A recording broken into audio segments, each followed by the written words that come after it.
Hello everyone, welcome to Vision JRF. सबसे पहले तो आप सभी को प्यार भरा नमस्कार, गुड मॉर्निंग एवरीवन। सो कैसे आप सब लोग, क्या हाल चाल सबके।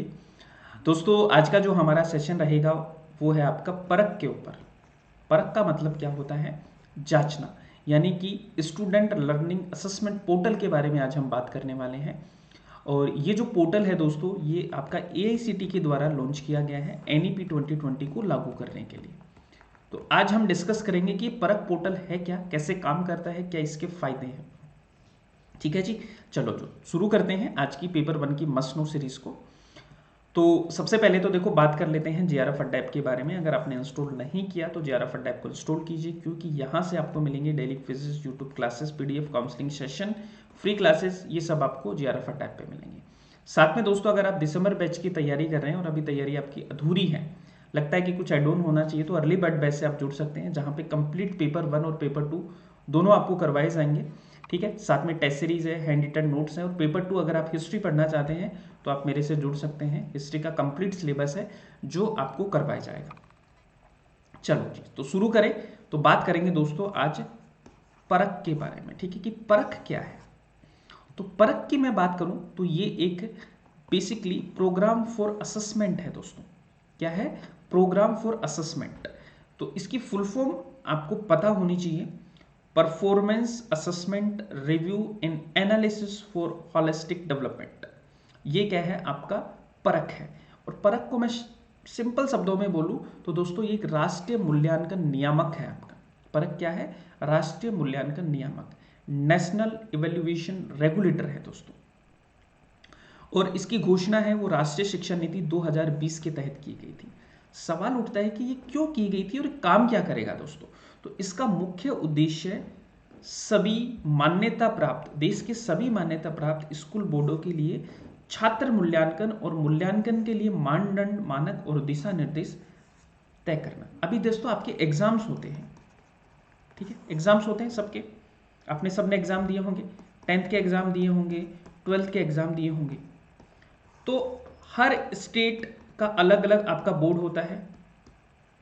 कुछ आपके नेशनल बोर्ड होते हैं, जैसे सीबीएसई।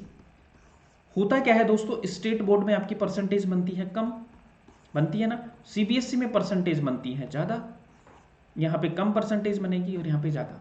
तो जब हम कॉलेज में एडमिशन लेते हैं, जब डीयू में एडमिशन लेने जाओगे, तो सीबीएसई वाले बच्चों को तुरंत हो जाएगा, क्योंकि उनकी परसेंटेज ज़्यादा है। या किसी भी देश के टॉप नामचीन कॉलेज में आप एडमिशन लेंगे, लेकिन स्टेट बोर्ड वालों का मूल्यांकन पद्धति अलग होती है, तो उनके परसेंटेज कम आते हैं।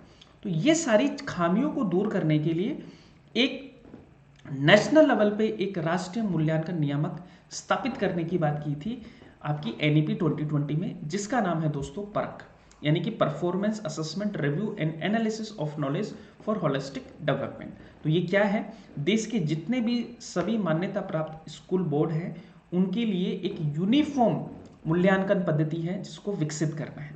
अब बात कर लेते हैं दोस्तों कि परख के बारे में। तो एक चीज़ तो हमें पता होना चाहिए कि ये नेशनल एजुकेशन पॉलिसी 2020 के तहत इसकी घोषणा हुई है दोस्तों। ये एक एनसीईआरटी की ही क्या है, कॉन्स्टिट्यूएंट यूनिट है आपकी।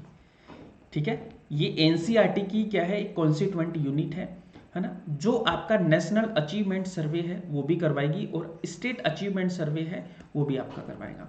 इसके 3 असेसमेंट एरिया होंगे, 3 मूल्यांकन एरिया हैं, इसके क्षेत्र हैं। एक तो लार्ज स्केल असेसमेंट, एक स्कूल बेस्ड असेसमेंट करवाएगी, एक एग्जामिनेशन रिफॉर्म। 3 क्षेत्र में ये क्या करने वाली है, काम करने वाली। कौन कौन से?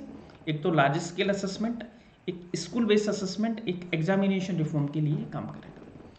अब दोस्तों इसके उद्देश्य क्या है, मेन ऑब्जेक्टिव्स क्या है?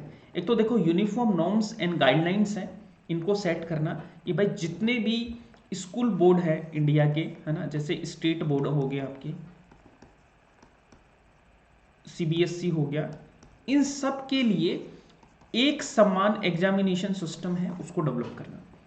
जो असेसमेंट पैटर्न है दोस्तों, उसको चेंज करना। अभी जो हमारे क्वेश्चंस आते हैं वो थ्योरेटिकल क्वेश्चन आते हैं, लेकिन अभी जो नीड है वो 21st सेंचुरी में कौन कौन सी स्किल स्टूडेंट के पास में होनी चाहिए, उसके हिसाब से असेसमेंट पैटर्न करना।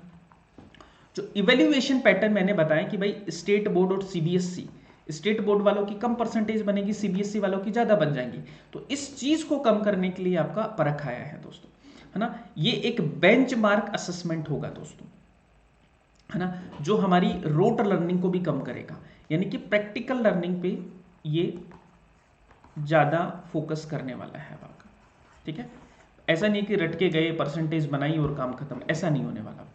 इसका सिग्निफिकेंस क्या होगा, देखो कॉलेज में एडमिशन लेते टाइम क्या होता है कि सीबीएसई स्कूल जो होती हैं उनके बच्चे ज़्यादा एडमिशन ले पाते हैं क्योंकि उनकी परसेंटेज अच्छी होती है। स्टेट बोर्ड के स्टूडेंट होते हैं उनकी परसेंटेज कम होती है, तो एक तो डिस्पैरिटी हट जाएगी कि भाई अब राज्य जो आपके बोर्ड है उनके स्टूडेंट भी एडमिशन ले पाएंगे, है ना। आपने भी फीस की होगी, जब आप एडमिशन ले रहे होंगे, अगर आप स्टेट बोर्ड से हैं तो आपकी परसेंटेज कम होगी तो एडमिशन नहीं हुआ होगा।